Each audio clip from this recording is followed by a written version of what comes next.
Akkam nagaa jirtu ani Yoobsaan Abbabeeti. Yoobsaan arguu YouTube channel like, share, subscribe gochuu hin dagatinaa.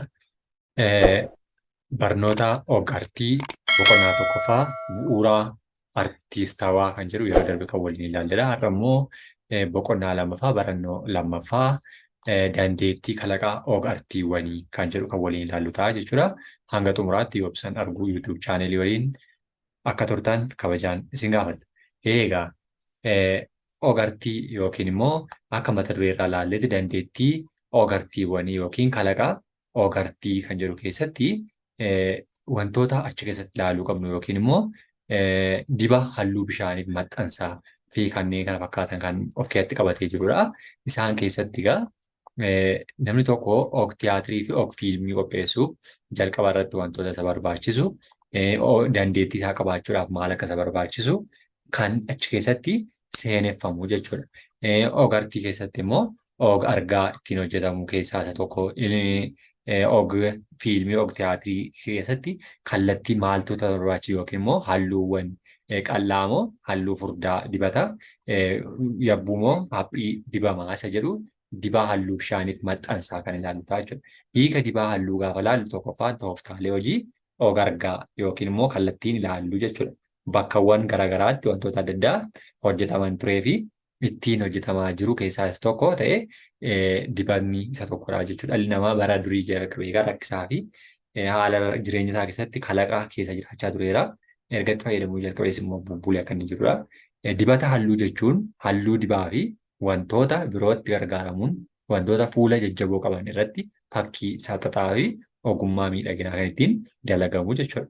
Og-argaa keessattis diba halluu gochaa bu'aa hojii harka namaa yoo ta'u kan uumamaa ibsu fakkoomina fakkaattii abstiraaktii fi kan kana fakkaatan irratti immoo maal ta'uu hundaa'uudhaan kan inni dibamu yookiin kan inni itti nam'udha jechuudha. Dibni halluu hedduminaan halluutti dhimma bahuun meeshaalee kanneen akka dibduu yookiin buruushii, faallana, dhiibduu halluu, ispoonjii fi kan kana fakkaataniin fayyadamuun qaama irratti hojjechuun barbaadame irratti kan dibamu dibata jennaanii jechuudha. Kanaaf egaa dibanni kallattii adda addaatiin akka inni fayyaduu fi kalaqa keessatti gahee guddaa akka taphatudha. Akka fakkeenyaatti dibata halluu fardaa, leenca, gafarsaa, arba, gadamsaaf darbee qaama namaa muraasa fa'aa hojjetaniiru sanarratti dibuudhaaf illee kan inni nu fayyaduuf kan inni nu gargaarudha jechuudha. Yaadi hiddamaa halluuwwanii jechi halluu jedhu maqaa waliigalaa kan halluu maraaf dibata yookiin immoo dhaabbatu bakka bu'ee halluu jechuun immoo bifa wantoota yeroo carallaa yookiin xiyyi wantoolee naannoo keenyatti argaman irra qabatu kan uumamu halluuwwan jedhamu. Wanni kun immoo addunyaa irratti immoo uumamaa fi namtolchee ta'uu danda'u jechuudha. Bifa garaagaraatiin kan miidhaganidha jechuudha. Uumamni addunyaa kanarra jiru halluu bifa kumaatamaan lakkaawanii guutamee jiraata. Yoo qalbeeffannee ilaallisima miidhagina onnee nama hatuu fi sammuu nama boojuun kan guutamanidha. Isaanis teessuma lafaa, samii, galaana, gaarreen, sululawwanii, fincaa'aa bishaanii, bineensota, simbirroota, mukkeen kan kana fakkaatan yaada hiddama halluuwwanii kana uumamaan kan isaan qabatanii jiraatanidha jechuudha. Warreen kun haala kanaatiin bareedina akkanaallee haala uumamaa kanarra ilaallee dhalli namaa immoo kalaqa mataa isaatti dabalee kan inni uumu jechuudha. Fakkiiwwan loonii, namaa fi mukkeenii fi gaarreewwan adda addaa samii kan isaan fakkaatan duumessaan fakkeessee haala ittiin dibata dibu dibaa halluu bishaan agarsiisuu jedhamu jechuudha. Inni kan biraa madda halluuwwaniiti. Maddi halluu inni jennu bifti halluuwwan naannoo keenyatti ijaan ilaallee maqaa dhoofne addaan baafannu kun akka ija keenyaatti nutti mul'atan yoo taasisu ifa aduuti. Ifni hin jiru taanaan immoo bifa wantoota naannoo keenya addaan baasuu hin danda'amu jechuudha. Ifni hin jiru taanaan yeroo jennu dukkana isaa halkanii jechuu keenya jechuudha miti yookiin immoo guutummaa guutuutti yoo ifni hin jirre yookiin hin mul'annetti jechuudha. Kanaaf immoo maddi halluu ifadha jechuudha. Ifni aduu irraa argamu dambalii adda addaatiin qindaa'ee saffisa garaagaraatiin kan roobudha jechuudha. Dambaliin immoo ifa carallaan biiftuu kunis immoo yeroo kamiyyuu halluu of keessatti baateetu adeema jechuudha. Garuu halluuwwan kana addaan baasuuf yookiin arguuf kan maloota meeshaalee garaagaraatti fayyadamu immoo fakkeenyaaf osoo bishaan afaan keenyatti guunnee aduu keessatti biifnee fuula keenya duratti halluuwwan garaagaraa ni argamna jechuudha. Inni kun kalaqa madda halluuwwanii kan nuuf fidu keessaa isa tokkodha jechuudha.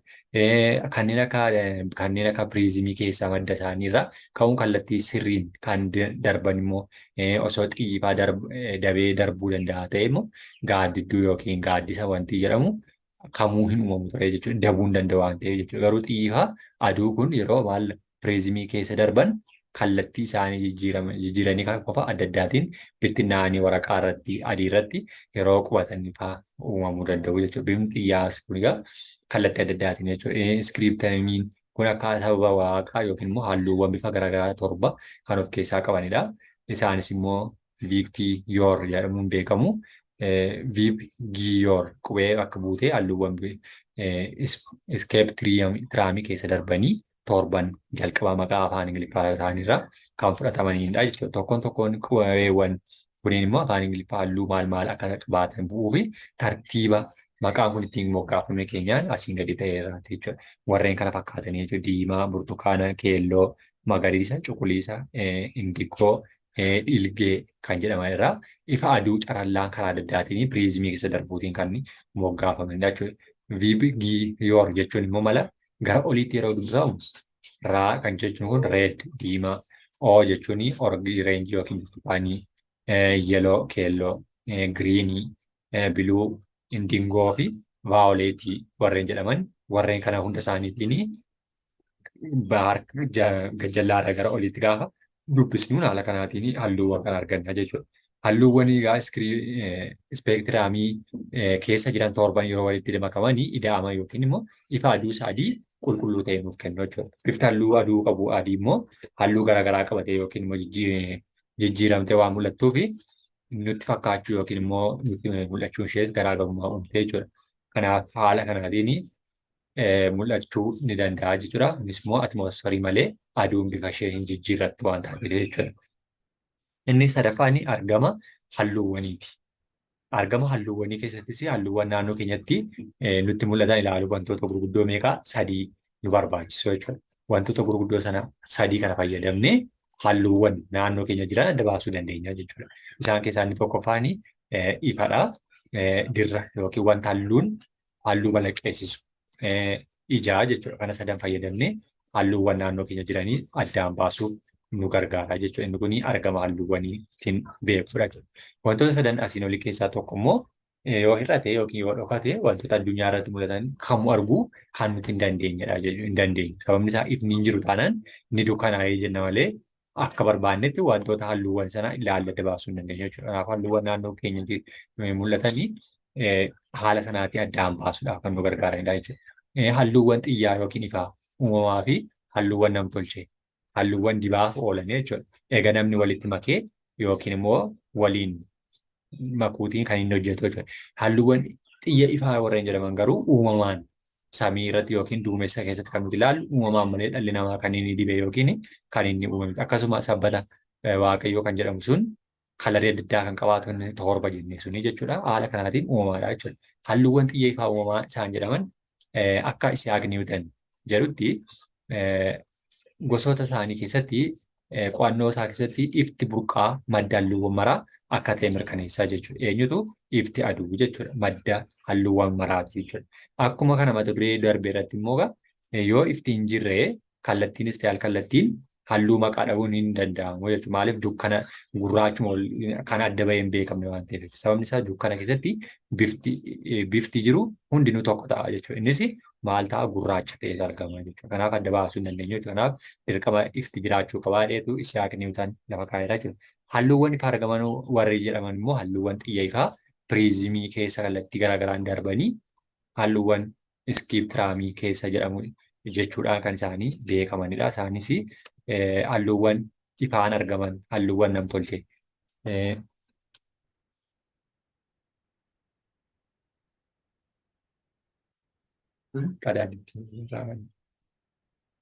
Isaanis egaa halluuwwan iskiriiptii keessa jirachuudhaan halluuwwan ifa argaman halluuwwan namtolcheerraa garaagarummaa ni qabu jechuudha. Halluuwwan xiyya ifaa kan ta'an immoo harkaan qaqqabuun kan nuti beeknu halluuwwan fakkaattii fayyadamuun dhimma itti baana jechuudha. Halluuwwan bu'uuraa xiyya ifaa sadan yeroo walitti dabalamu bifa halluu adii qulqulluu ta'e uumu jechuudha.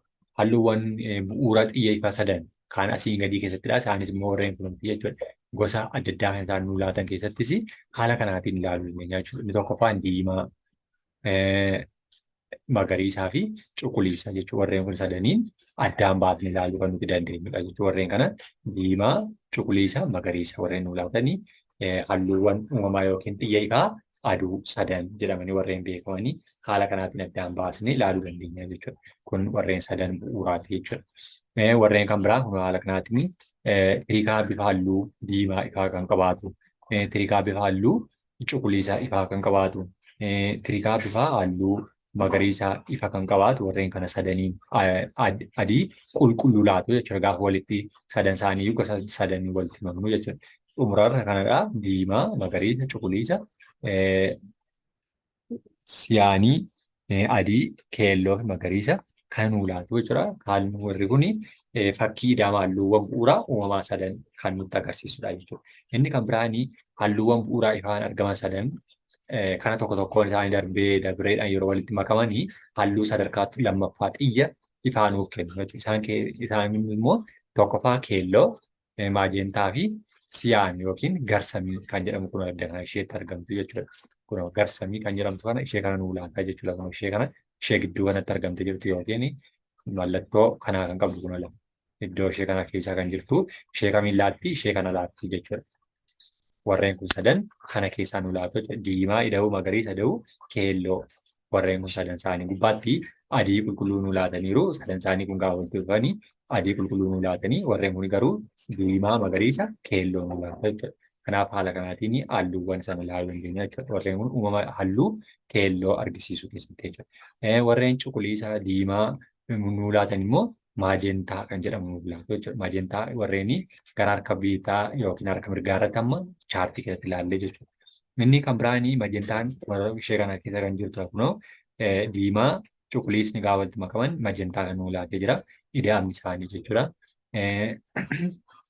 Magariisa ida'uu cuquliisni immoo garsamii yookiin immoo saajentaa ishee jenne sana nuu laataa jechuudha. Saajentaan immoo ishee kunuunte bifa kanaa kan qabdu xiyya gurraachaan kan agarsiifamaa jirtu. Magariisni kun addana kana jira. Cuquliisni addana kana jira. Isa booddee garsamii yookiin saajentaa kan jennu sana nuu laata jechuudha. Haala kanaatiin halluuwwan gaafa walitti maknu bifa kanaa nuu laateetu argamaa jechuudha. Keelloo ida'uu majentaan immoo ida'uu garsamii ida'uu isaanii immoo gurraacha nuu laatu jechuudha. Walii galli isaanii. Majentaa kan jenne kunooti diimaan diimaadha, keelloon keenya keelloodha. Magariisni addana kana jirti. Garsamii yookiin immoo saajentaan keenya kunoodha. Cuquliisa walii galli isaa gurraacha nuu laatu gaafa walitti makamanii sadan isaanii kun walitti makaman gurraacha nuu laatu jechuudha. Inni lammaffaan halluu namtolcheeti. Halluu uumamaa warreen jedhaman kan ilaalludha. Halluu namtolchee kan nuti jennu immoo halluu namtolchee jechuun namni wantoota naannoo isaa argame irraa mala addaatiin kan inni ammayyaawaa fakkaataa ta'utti kan inni walitti makee yookiin hidhee qopheeffachuun tajaajila addaaf dhimma itti bahaadha jechuudha. Isaan kun immoo halluu namtolchee yookaan wantoota irraa qophaa'u fakkeenya baala, daraaraa, jirma, ija, hidda mukaa, biqiloota daraaraa, biqiloota daaraa, cilee, biyyee halluu adda addaa irraa qabanii fi kanneen kana fakkaatan irraa kan qophaa'u immoo kan namtolchee jennaan jechuudha. Isaan kun namtolchee jedhaman immoo ramaddii sadarkaa sadiitiin argamu. Isaanis halluuwwan sadarkaa tokkoffaa, halluuwwan sadarkaa lammaffaa fi halluuwwan sadarkaa sadaffaa jedhamaniitudha jechuudha isaan argamanii. Halluu sadarkaa tokkoffaa kan nuti jennu halluu haadhoo yookiin immoo bu'uura jedhaman jechuudha ni beekamu. Halluuwwan sadarkaa tokkoffaa, halluuwwan haadhoo kan jedhamaniif immoo uumama halluuwwan kumaatamaaf sababni halluuwwan haadhoo warra jedhaman kanadha jechuudha. Dabaree dabaree walitti ida'amuun uumama halluuwwan hedduuf ka'umsadha jechuudha. Garuu ofii isaanii walitti ida'amanii halluuwwan kan biroo haa uuman malee halluuwwan sadarkaa tokkoffaa kuniin halluuwwan hawwatan walitti makuun isaa bu'uura yookiin haadhoo nuuf kennu uumamaan miti jechuudha. Namatu walitti makennaan malee uumamaan miti jechuudha tokkoffaan kun jechuudha. Kanaaf yookiin immoo ida'ama yookiin makamaa miti jechuudha. Erga halluun kan biroo walitti makamee halluu sadarkaa tokkoffaa nuuf uumuu hin jiraanne halluuwwan sadarkaa tokkoffaa eessa arganna? Akkamitti yoo uumamu yoo jenne immoo wantoota uumamaan naannoo keenyatti argaman irraa kallattiidhaan maal godhachuudha? Irra kallattiidhaan argannaa jechuudha. Yeroo marsaa halluu irratti argifaman walirraa fageenyi isaanii wal qixa lakkoofsaan immoo sadiidha jechuudha. Diimaa, keelloo fi magantaa yookiin immoo cuquliisa isa jenne kanaa jechuudha. Warreen kana sadan diimaa, keelloo keenyaa fi cuquliisni keenya isa namtolchee yookiin immoo sadarkaa tokkoffaa keessatti kan beekaman ta'aniitu argamu jechuudha. Kun kan fakkaattu warra sadarkaa tokkoffaa. Sadarkaa lammaffaa keessatti immoo halluuwwan bu'uuraa yookiin haadhoo namtolchee lama dabareedhaan maal godhu hanga walqixa ta'een yookiin parsantii 50 yoo walitti makaman halluu argamudha jechuudha. Halluuwwan sadarkaa lammaffaa lakkoofsaan meeqadhaa? Sadiidha jechuudha. Isaanis kunooti burtukaana, magariisa fi dhilgee kan nuti jennudha jechuudha. Magariisni keenya kunooti burtukaanni keenya kunooti dhilgee keenya kunooti jechuudha. Isa booddee sadarkaa lammaffaa nu laatu jechuudha. Akkaataa uumama halluuwwan sadarkaa lammaffaa diimaa, ida'uu keelloo, burtukaana nu laata. Keelloo, ida'uu cuquliisni, magariisa nu laata. Cuquliisa, ida'uu diimaan dhilgee nu laata jechuudha. Kanaaf aarsaa halluu irratti yeroo argisiifnu immoo walirraa fageenya isaanii maala walqixaadha 50 jechuudha.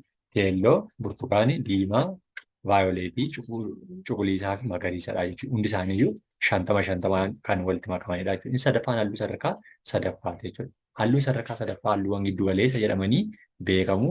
Isaanis immoo sababni isaa halluuwwan giddu galeessa jedhamaniif marsaa halluu irratti yoo argisiifaman yeroo mara halluu sadarkaa tokkoffaa fi halluu sadarkaa lammaffaa jidduutti argamu jechuudha. Kanarraa ka'uudhaan maqaan halluu giddu galeessaa jedhamu kennameera jechuudha.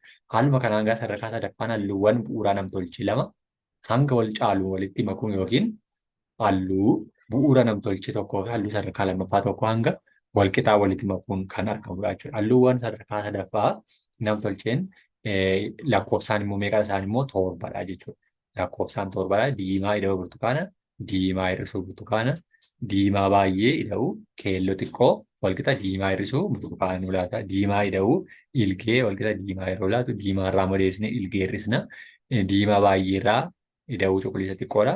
Diimaa irraa immoo ilgee gaafa hir'isnu torba nu laatu jechuudha.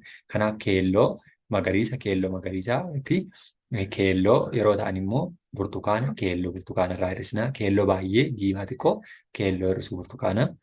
Cuquliisa ilgee cuquliisa irraa immoo deessine ilgee cuquliisa baay'ee diimaa xiqqoo cuquliisa ilgee irraa hir'isna. Cuquliisa magariisaa irraa immoo magariisa yookiin indigoo kan jedhamu sanarraa hir'isna deebisne. Cuquliisa baay'ee sanarraas akkasuma yeroo hir'isnudha jechuudha. Kan isaan meeqa nu laatanii torba nu laatanii jechuudha. Kanaatiif gosa kanaatiif nu as keessatti guutummaa isaa gaafa fakkiidhaan taa'us akkanaati jechuudha. Diimaa burtukaana, keelloo, keelloo magariisa,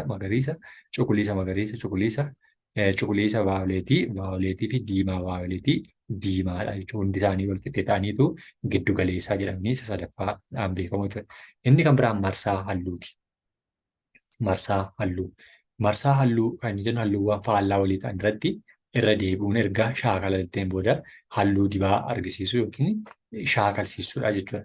Marsaan halluu geengoo halluu jedhamees ni beekama. Marsaan halluu kunis immoo digirii 360 kan naanna'u ta'ee halluuwwan hariiroo isaa waliin qaban irratti maal ta'a? Hundaa'uun kan qindaa'udha jechuudha. Akkasuma akkaataa firoomina walitti makamaa fi hariiroo halluuwwan sadarkaa tokkoffaa lammaffaa fi sadaffaa jidduu jiru. Inni kun immoo marsaa halluu jedhama. Kanaaf egaa kana malees immoo teessuma halluuwwan faallaa walii jiranii fi halluuwwan wal cinaatti argaman illee ni argisiisa. Geengoon halluu artistootaaf baay'ee barbaachisaadha. Fakkeessuma immoo halluuwwan waliin deeman filachuu salphaatti nama dandeessan keessaa isaan tokko jechuudha. Halluuwwan waliif faallaa ta'an kan nuti jennu immoo halluuwwan waliif faallaa ta'an halluuwwan marsaa halluu irratti kallattii qixa fuullee walitti argaman jechuudha. Halluuwwan kana wal cinaa osoo keenye iji yeroo ilaalu ni hollata yookiin immoo ni rooma jechuudha. Kanaafuu yeroo hojii argaa yookiin saxaxa hojjennu halluuwwan waliif faallaa ta'an kan wal duukaa fayyadamuu hin qabnu wal duukaa fayyadamuu kan nuti hin qabne faallaa warreen ta'anidha jechuudha isaan immoo. Kanaaf wal duukaa mul'achuu fi ijatti ni ulfaatu. Akkaataa teessuma faallaa isaanii immoo yoo walitti makaman immoo halluu argamu halluu boora'aa yookiin immoo xuraawaa kennu jechuudha. Kanaaf halluuwwan waliif faallaa ta'anis achi keessattidha jechuudha. Fakkeenyaaf keelloo fi vaayoleetii, diimaa fi magariisa, cuquliisaa fi burtukaana, keelloo magariisaa fi diimaa vaayoleetii, cuquliisa magariisaa fi diimaa burtukaana, cuquliisa vaayoleetiif keelloo burtukaana warreen jedhaman kuni warreen waliif faallaa ta'aniiti jechuudha. Kun haala kanaatiin gabaaf gamoo yoo keenye kan ijatti hin tolle yookiin immoo nama hollachiisudha jechuudha. Bifa kanaatiin kan hin hojjetamnedha jechuudha. Inni kan biraanii halluu waltarreeti. Halluu waltarree kan jedhaman immoo halluuwwan marsaa yookiin geengoo halluuwwan irratti walitti aananii dhufan jechuudha. Fakkeenyaaf halluu waltarree tokko yoo ilaalle diimaa burtukaana ta'a jechuudha. Kunoo diimaa burtukaanaan waltarreedhaan kan galan isaan kun immoo waltarree jennaan. Teempireechara halluuwwanii yeroo jedhamu ho'insa halluu yookiin qabbanaa'insa halluu yeroo harkaan tuqan qabu jechuudha. Inni kun immoo miira isaan jechuu miti miira isaan qaamaa fi xiinsammuu namaa irratti uuman jechuudha. Halluun humna qabeessa, humna miira nama dafee jijjiiruu qaba. Tempireechara isaanii irratti hundaa'uun immoo halluun bakka gurguddaa meeqatti qoodama? Bakka gurguddaa lamatti akka inni qoodamudha jechuudha. Bakka gurguddaan lamaan kun inni tokkoffaan halluuwwan qabbanaa'oo fi halluuwwan ho'aa jedhamanii bakka lamatti qoodamu. Halluuwwan qabbanaa'oo kan nuti jennu yoo harkaan tuqne nutti diilallaa'aa yookiin nutti qorraa jechuu miti. Garuu isa miiraan xiinsammuu keenya irratti uuman jechuudha. Diilallaa'insa yookiin kan namatti tolu jechuudha. Halluu qabbanaa'oo ja'atu immoo jiru isaan keessaa egaa halluu sadarkaa tokkoffaa keessaa tokkotu jira. Kunis cuquliisa. Halluu sadarkaa lammaffaa keessaa hin jiru. Garuu halluuwwan ho'aa fi qabbanaa'oo bakka lamatti deebisnee qooduu dandeenya. Halluu sadarkaa sadaffaa keessaa lamatu jiru. Isaanis immoo cuquliisa vaayoleetii, cuquliisa magariisaati. Halluuwwan qorraan qaama bishaanii waqtii gannaa fi kan kana fakkaatan waliin wal fakkaatan qorraa yookiin diilallaa nama keessatti uumuu mukiif nama saaxiluu sammuu irratti dhiibbaa geessisu warreen jedhaman immoo warra qorraa jedhamanidha jechuudha. Miira tasgabbii callisaaf kan kana fakkaatan kan uuman halluuwwan dhiiraa jedhamanii kan beekaman jechuudha. Halluuwwan ho'aa kan jennu immoo yeroo harkaan tuqnee nutti ho'aa yookiin nu guba jechuu miti miira isaan xiinsammuu keenya irratti maal godhu uuman halluuwwan ho'aa jedhamu. Halluuwwan ho'aa jiraatu isaanis halluuwwan sadarkaa tokkoffaa keessaa lamatu jiru. Isaanis diimaa fi keelloo. Halluu sadarkaa lammaffaa keessaa tokkotu jira. Innis burtukaana. Halluu sadarkaa sadaffaa keessaa afurtu jiru. Isaanis immoo diimaa dhilgee, diimaa burtukaana, keelloo burtukaana, keelloo magariisa.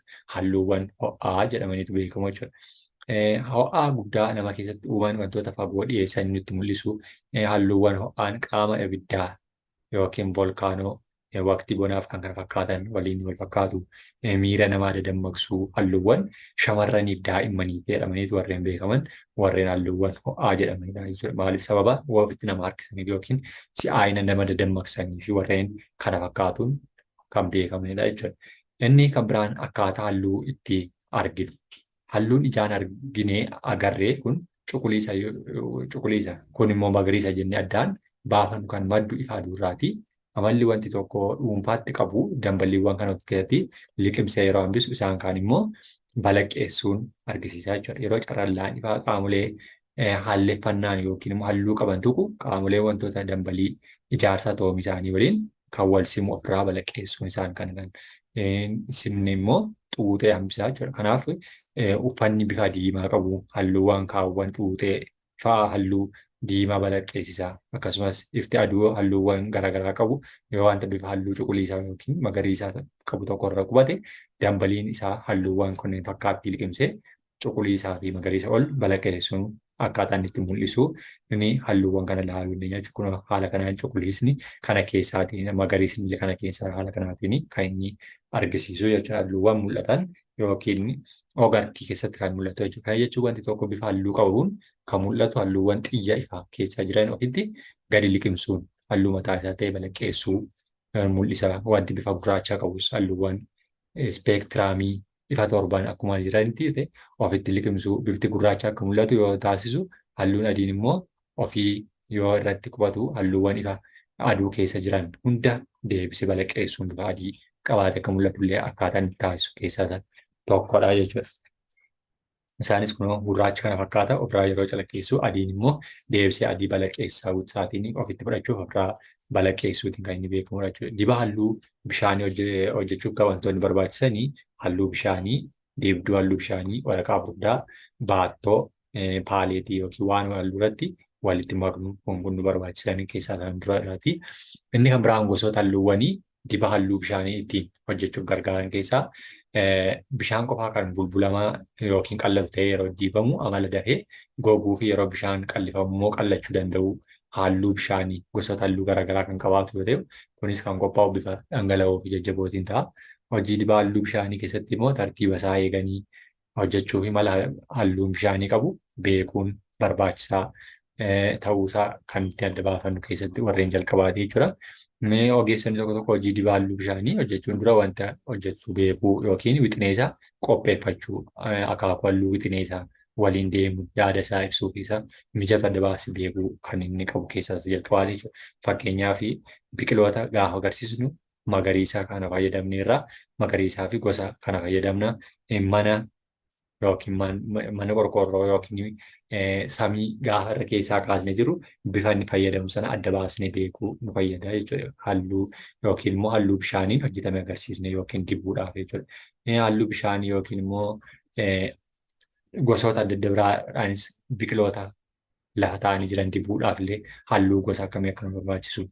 Hiikaa fi maalummaa caaculee dibaalluu yookaan yoo kan beekamu ta'e immoo qaamota gareewwan ijaarsa bu'uuraa dibaalluu sanaa dursinee beekuu barannoota biroo irratti akkuma baratame immoo caaculeen ogartaa torbatu jiru.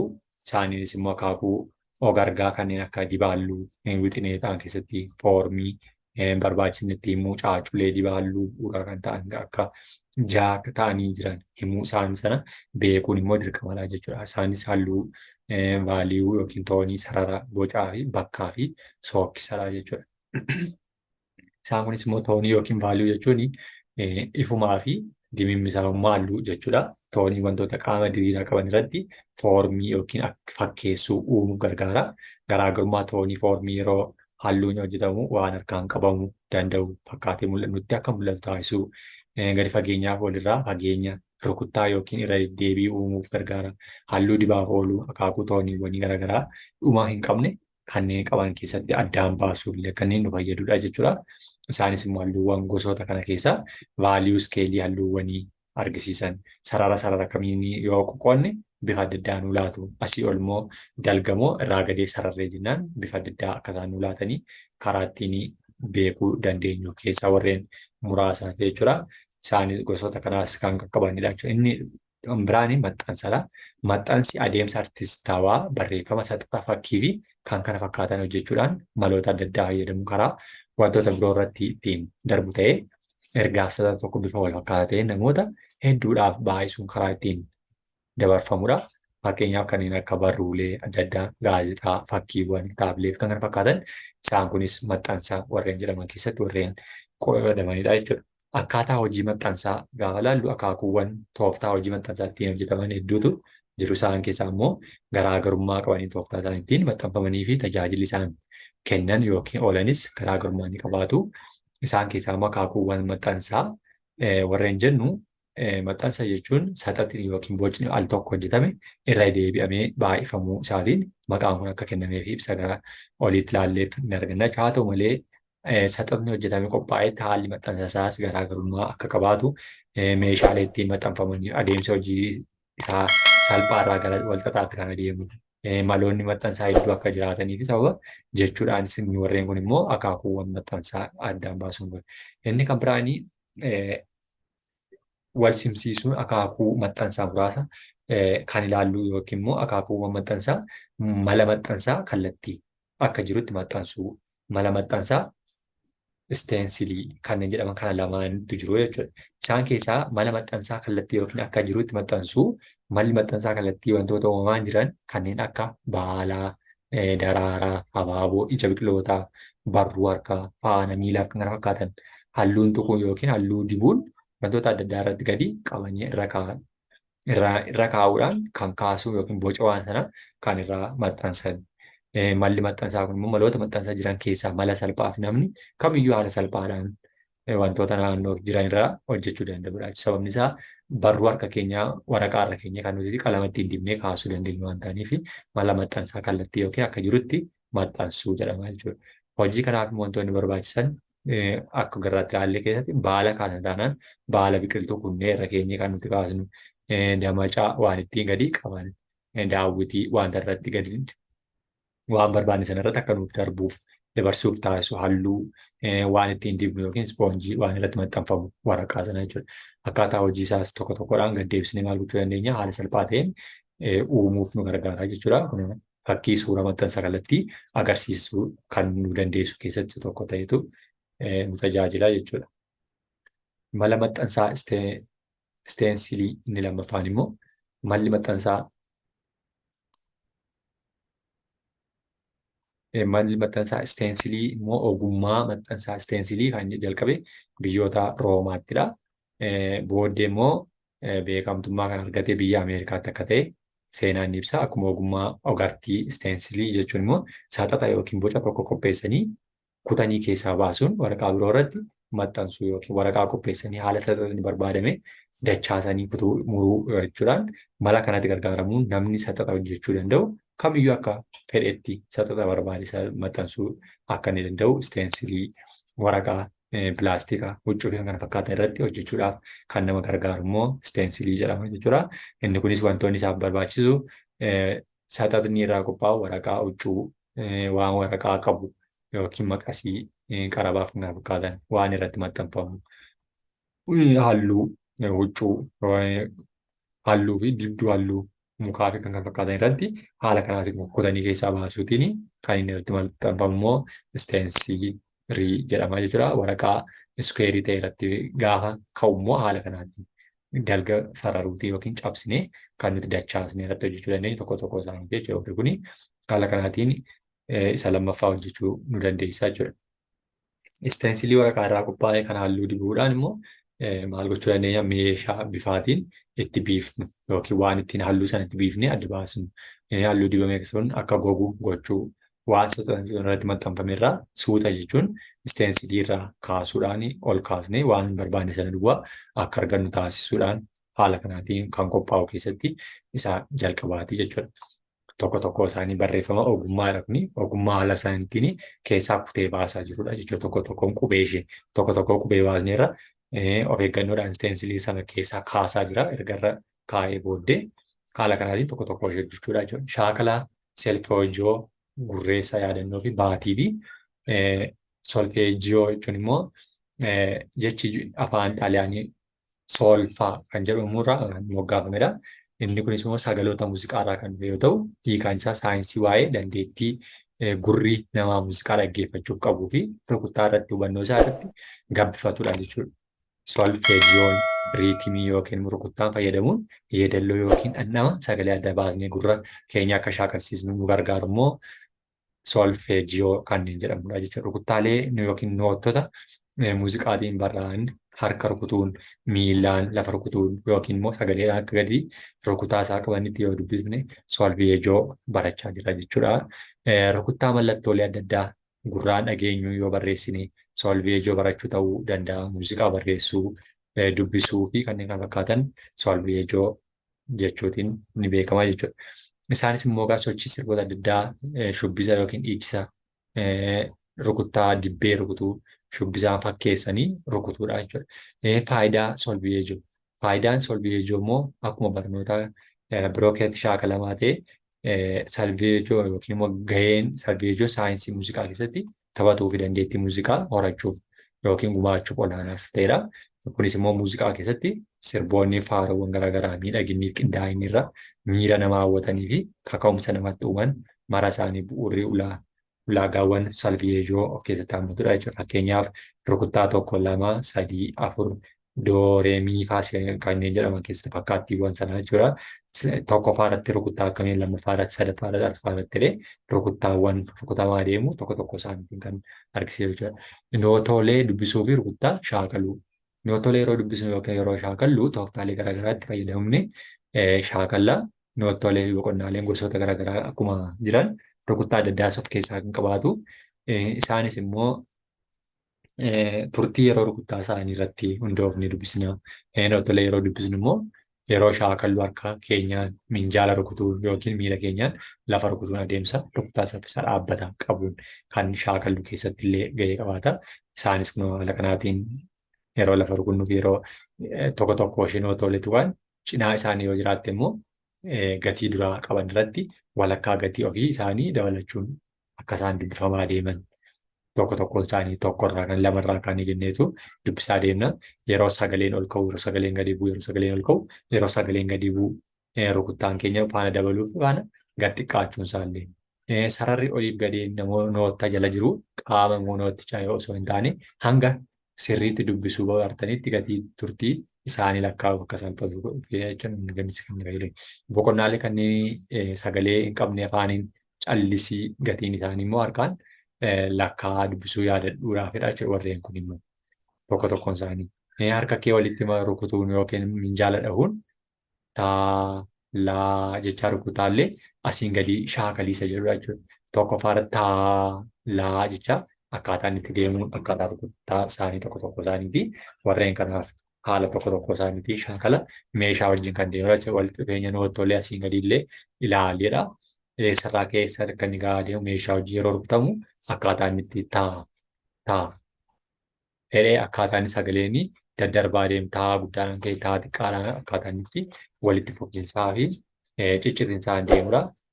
Noottoolee fi boqonnaalee wal keessa dubbisuun shaakalii boqonnaalee warra kanaa adda iddoo dhaabbatu iddootti ol ba'uu gadi bu'uusaa tokko tokko isaanii dubbisaa kan deemanillee bifa kanaatiin ilaalaa deemuu dandeenya jechuudha.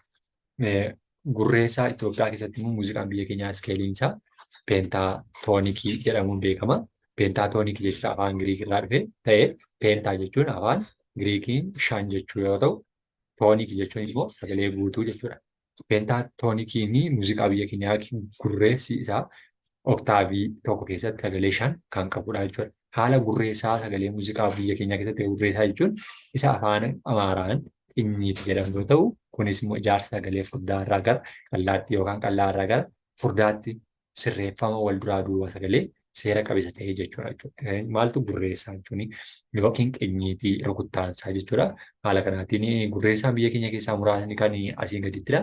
Yaadannoo yookiin tizitaa baatii kan jedhamanidha. Gurreessaa yaadannoo kan jennu majarii fi maayinarii jedhamuun bakka lamatti qoodamu. Majarii yookiin yaadannoo majarii sagaleewwan muuziqaa addunyaa 7 jiran keessaa jalqaba irraa kan kaane sagalee 4ffaa fi 7ffaa keessaa baasuun kan hafan 5 taphatamaa akkasumas yaadannoo maayinarii kanneen maayinarii immoo dabalata sagalee 3ffaa fi 6ffaa tarkaanfii walakkaa gara duubaatti deebi'uudhaan kan fudhatamuu fi fakkeenya yaadannoo majarii caa, daa, gaa, caa kan jedhu keessatti jechuudha.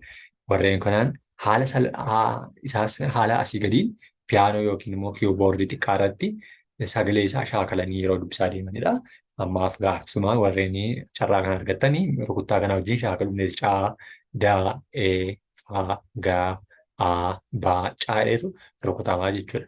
Fakkeenya ijaarsa gurreessaa yaadannoo maayinarii kan asiin gadi fakkaatan keessatti ishee kanadha jechuudha. Caa, daa, irra baa, gaa, irra baa, caa inneetu ilaaluu dandeenya jechuudha. Iskeelii isaanii wajjin kan inni kaa'ee jiru muuziqaa irratti sagalee isaa wajjin shaakaluudhaafidha. Yeedalloo asiin gadi tarreeffamuun barreessistu keessan waliin haaroo shaakalaa jedha. Isin kunis iddoo mijataa yoo argattan doo re mi so la do la so mi re do kan jedhamudha. Warreen carraa isaa argattanii rukuttaa isaa wajjin shaakaluu ni dandeessu.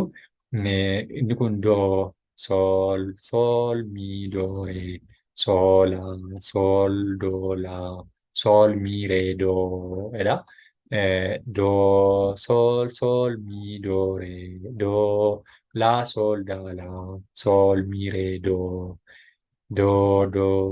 sol la sol mi re do re do jedha. Haala kanaatiin sagaleessuu hin dandeessu. Gurreessaa baatii kan jennu immoo kan yaadannoo baatii majarii fi baatii maayinarii jennee bakka lamatti qoodna. Gurreessaa baatii majarii yeroo ijaarru sagaloota 7 jiran keessa sagalee 2ffaa fi 6ffaa keessaa baasnee ijaarra.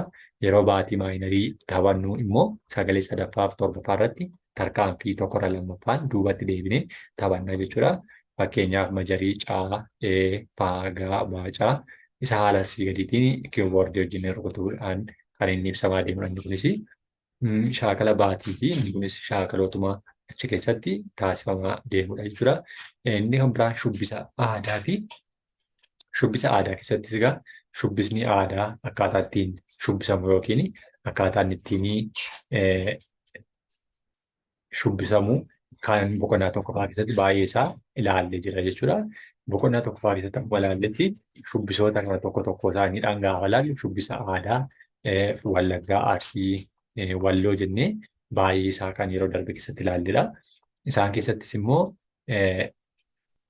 shubbisoonni achi keessatti shubbifamuu qaban shubbisoota akkamiiti? Shubbisoota aadaa, shubbisni dhuunfaadhaan hanga gareen ta'utti shubbisaaf dhaabbii qaamaa yeroo shubbifamu xiyyeeffannaa guddaan kan kennamu kallattii sochii qaama hawwataa ta'etti gaggeeffamu. Kana jechuun immoo kutaa qaamaa yookiin guutummaa qaamaa karaa hedduu sochoosuun keewwata fakkeenyaaf guutummaatti yookiin gar-tokkoo isaa naannessuu, dachaasuu, diriirsuu, utaaluu fi ofirra garagaluuf keessatti haammataa jechuudha. Sochiiwwan kana walitti qindeessuun akkaataa sochii jijjiiraa deebi'aa rukuttaa faana bifa miira nama hawwatuu fi qabu bohaarsu ta'uu qabaata jechuudha. Warreen kun gosoota shubbisaa keessatti warreen hirmaatamanidha jechuudha. Faayidaa shubbisni hawaasa keessatti qabudha. Faayidaa shubbisaa keessaa muraasni walitti dhufeenyaaf tokkummaa hawaasa cimsaa, miira wal gargaarsaa hawaasa keessatti uumuuf, aadaa saba tokkoo tursuu, kunuunsuu, amantii ilaalcha seeraa fi sona hawwataa tokko calaqqisiisuu fi kanneen fayyadanidha jechuudha. Yaada tiyaatiraa fi fiilmii barreessuu dhalli namaa jiruuf jireenya isaa keessatti waan baay'ee buusee baasaa yaadota adda addaatiin kan inni as ga'edha. Isaan keessaa immoo barreessuuf qabxiilee asii gaditti yookiin tiyaatirii keessatti naannoo kee daawwachuu, barreessuu, hojiirra oolchuu fi yaalii isaa kan jedhudha. Barreessuu jechuun yaada sammuu keenya keessatti uumame tokko barreeffamaan ibsuu jechuudha. Wanti barreessuun immoo bakka bu'aa suuraa sammuu keenya keessatti. Kana jechuun hiika addaa sana bifa barreeffamaa erga dabarsuu jechuudha. Aadaa addaan baasuu, gurmeessuu bifa barreeffamaatiin ibsuudha. Isaanis immoo barreessuu dura tartiiba qabsiisuu, keessa deebi'anii barreessuu, gulaaluu, maxxansuudha jechuudha. Yaada bartaphee fi kalaquu yommuu jalqabnu kanneen asii gadi keessa immoo beekuun barbaachisaadha. Eessaa gara kamitti deema? Eenyu waliin hojjechuun qaba? Saffisa akkamiin hojjechuun qaba? Maaltu ta'uu deema? Bartaphee barreessuuf yaada eessaa argannaa isa jedhu sana beekuun barbaachisaadha jechuudha. Piroodakshinii tiyaatirii fi fiilmii keessatti immoo yaada bartaphee barreessuun isa ijoodha. Innis immoo caaculee tiyaatira keessaa baay'ee barbaachisaaf gara gochaatti kan jijjiiramu ta'ee tapheen argamuuf dirqama dhiyaachuu kan qabu barruudha. Karaa biraatiin nama maqaa barruu kanaa bartaphee jedhama. Furtuun barreeffamaa bartaphee immoo tiyaatiras ta'e kan fiilmii inni tokko wal diddaadha jechuudha. Taatonni galma ga'uuf deeman qabaachuu qabu. Garuu galma yaada sana bira ga'uuf wal diddaa falmisiisaa fi gufuun itti baay'ee keessa darbuun dirqama. Wal diddaa keessa hin jiraanne immoo seenaan keenya bushaa'aa fi nuffisiisaa ta'a.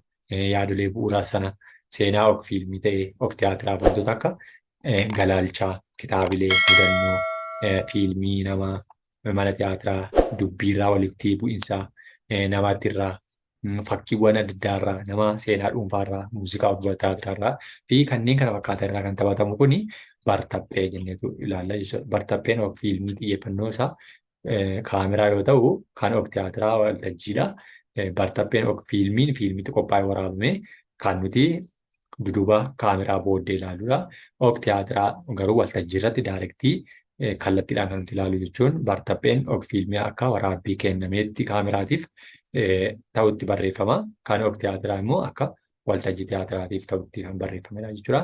Tooftaalee bartaphee garii barreessuuf gargaaran keessaa immoo bartaphee garii tokko yommuu yeroo dubbistu fuula jalqabaa fi yaada jalqabaatirraa hubachuu akkaataatti barreeffamee haala jechoonni qindaa'anii fuula waraqaatti barreeffaman seenaa sun itti qindaa'e seensa taatoo jalaa seenichaatiin haala jabina diraamtichaa bartaphee gaarii yookaan bareedaa tokko beekuun qabxiilee isaan keessa barbaachisan immoo yaada ijoo jechuun dhimma ijoo barreessuu jechuudha. Dhimma ijoo barreessinu argachuuf hawaasa barreessuu keessaa seenuu irratti yaada babal'isuu, taphachuu, tapha jiruu keessatti qooda fudhachuu, addunyaa naannoo fi ilaaluu, muuxannoo namootaa qooddachuu kanneen kan fakkaatanidha.